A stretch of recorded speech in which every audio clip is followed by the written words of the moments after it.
कह रहा है कि 0.00 मिलीग्राम द्रव्यमान वाली, तो इसमें द्रव्यमान दे रखा है m बराबर 0.002 मिलीग्राम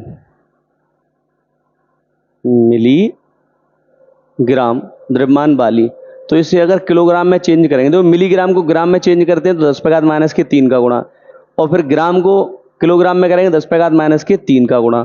तो 0.002 10⁻⁶ का गुणा कर दो तो ये किलोग्राम में आ जाएगी बच्चों।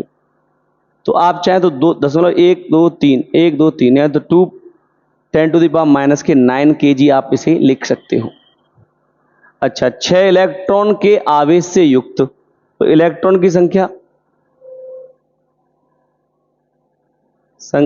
n बराबर 6।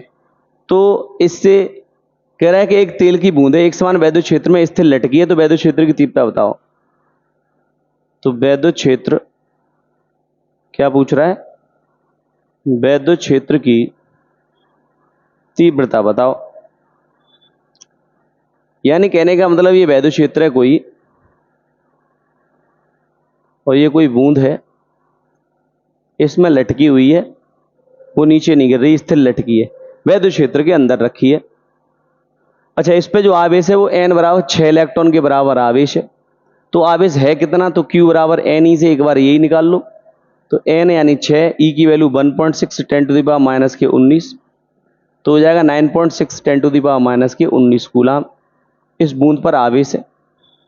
तो वैद्युत क्षेत्र की तीव्रता आपसे पूछ रहा है। तो एक काम करो, तो बेटा बूंद लटकी है तो इस पे जो नीचे की तरफ जो बल लगेगा F बराबर mg लगेगा, और इस पे वैद्युत क्षेत्र द्वारा बल लग रहा है तो वो होगा F बराबर EQ, क्योंकि E बराबर होता है F/Q।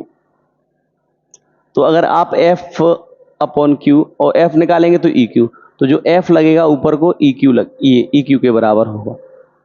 तो संतुलन की स्थिति में अगर ये लटकी है, तो संतुलन की स्थिति में बच्चों अगर देखेंगे, संतुलन की स्थिति में बच्चों ये EQ बराबर mg हो जाएगा। EQ बराबर क्या हो जाएगा, mg, यानी EQ ये वाला आवेश, ये वाला बल, और ये mg वाला बल, दोनों बराबर।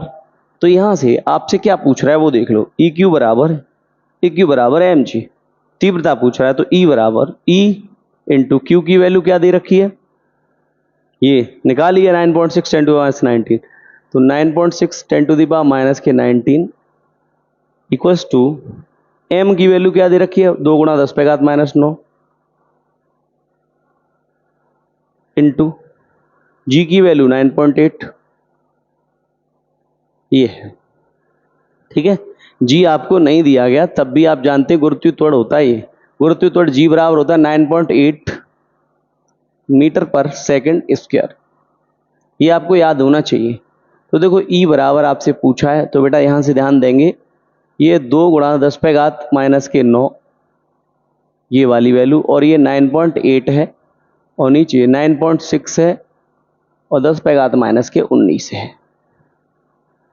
दशमलव से दशमलव हट जाएगा तो 2 से, अच्छा दशमलव से यहाँ से दशमलव हटा दो, 2 से काट दो, 2 चौक 8, 2 अट्ठे 16, 48 बार, और 2 से फिर से काट दो, ये कट जाएगा कितने बार, 24 बार, और ये कट जाएगा 49 बार। तो देखो E बराबर आ जाएगा 49 × 10⁻⁻⁹ और 10⁻+19/24।